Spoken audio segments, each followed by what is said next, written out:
Fáilte, uicha hamna, darklings. I hope your pumpkins are carved and your cauldrons are stirred, because the spooky season is upon us. And ghouls, do I have a freak show for you. With the Halloween season upon us, my fellow creatures of the night, on this channel we plan to celebrate. So join me, darklings, as we creep on into our first ever Spooktober.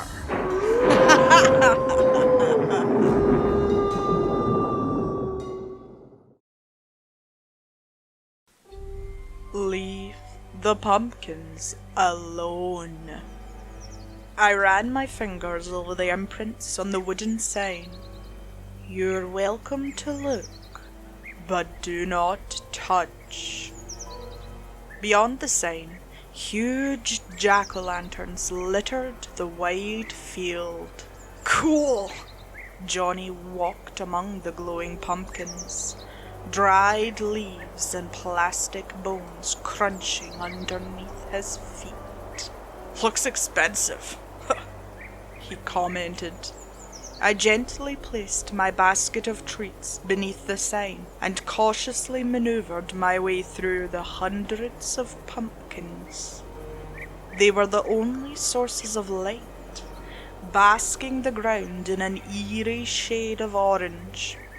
They were all identically carved. I bent down to take a closer look at one of them. The holes of the jack-o'-lantern were illuminated at such intensity that I could not tell if it contained a candle or a light bulb. A sudden caw from a crow tore through the silence of the Halloween night and startled me.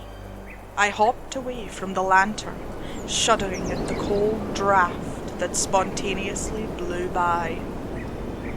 Hey, Johnny, let's go, I called out to him. Hold on, look! This one's not shining at all.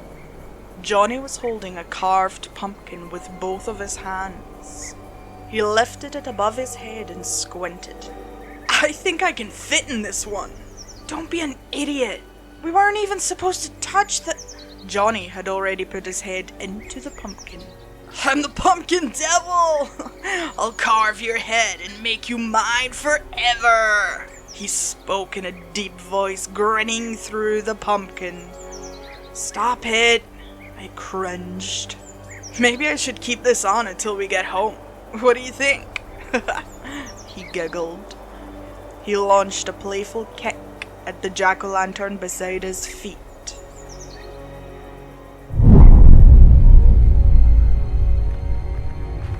The ground around him started rustling. It elevated into a tremor as the dozens of jack-o'-lanterns surrounding him began levitating off the ground. No, they weren't levitating. Connected to the base of each jack-o'-lantern, a shriveled neck emerged, then a rotten pair of shoulders, then an emaciated chest, torso, arms, hands. They erupted from the ground like giant maggots looking for hosts. Johnny could not even take a step before the corpses gripped him tight with their skeletal hands and began shoving him into the grassy soil. Johnny's eyes were as wide as the eye holes in the pumpkin he wore as he sunk into the ground. I watched, afraid, stunned, somewhat fascinated, as Johnny descended downwards. Only his head, still in the carved pumpkin, settled above the ground, blending in with the other pumpkins in the field. I turned to run before Johnny's eyes and mouth expanded outwards, bursting forth into an array of orange light.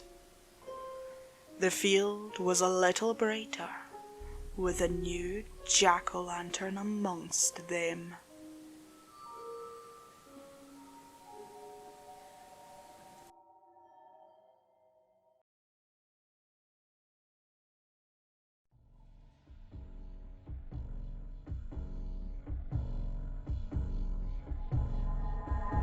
Thanks for joining me for tonight's tale, Darklings.